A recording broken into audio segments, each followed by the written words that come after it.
আপনার যদি স্বাস্থ্য ভালো হয়, মানুষ ভাববে আপনি অনেক বেশি খান। আপনি যদি একটু ডায়েট করেন, মানুষ ভাববে আপনি অসুস্থ। আপনি যদি ভালো পোশাক-আশাক পরেন, মানুষ বলবে আপনি শো অফ করছেন।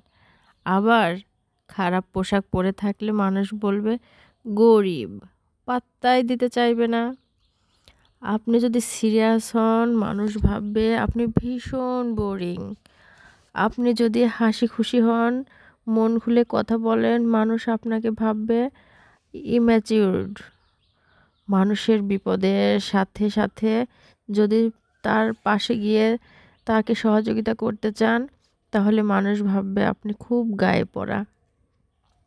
আগে বিয়ে করলে ভাববে ইস্ত্রি পাকা, দেরিতে বিয়ে করলে বলবে বুড়ি হয়ে গেছেন। সন্তান না নিলে বলবে সন্তান নিচ্ছ না কেন? একটা সন্তান থাকলে বলবে আরেকটা নিচ্ছ না কেন? যেই হন, যাই হন, যেখানেই থাকেন না কেন, মানুষের অপিনিয়ন থাকবেই।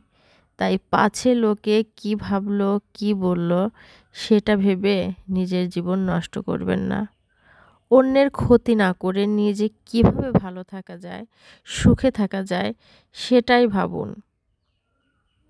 মানুষের অপিনিয়ন থাকবেই, আপনি যাই করেন না কেন। আপনি চাইলেও সবাইকে সন্তুষ্ট করতে পারবেন না। আসলে এগুলা নিজের জীবনের অভিজ্ঞতা থেকেই বুঝতে পেরেছি। আপনি যেটাই করবেন, মানুষের সেটাতেই অপিনিয়ন থাকবে। তো আমি এই যে যখন কেক বানানো শুরু করি, মানুষ কত কথাই আমাকে বলতো, কাজ নাই, কর্ম নাই, তাই এগুলা করে। আসলে আমার কাজ তো আর অন্য কেউ করে দিয়ে যায় না, তাই না? আমার কাজ তো আমাকেই করতে হয়। আর কাজ, এটা কি কাজ নয় বলেন? এটাও একটা কাজ।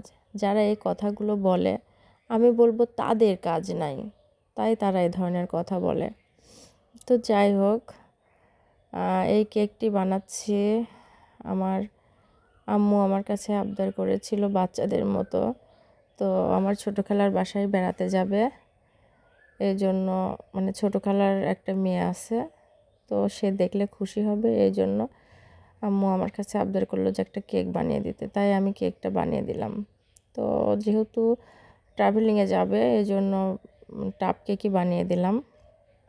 তো কেমন লাগছে কেকটা অবশ্যই জানাবেন। সবাই ভালো থাকবেন, সুস্থ থাকবেন, আমার জন্য দোয়া করবেন। আজ পর্যন্তই।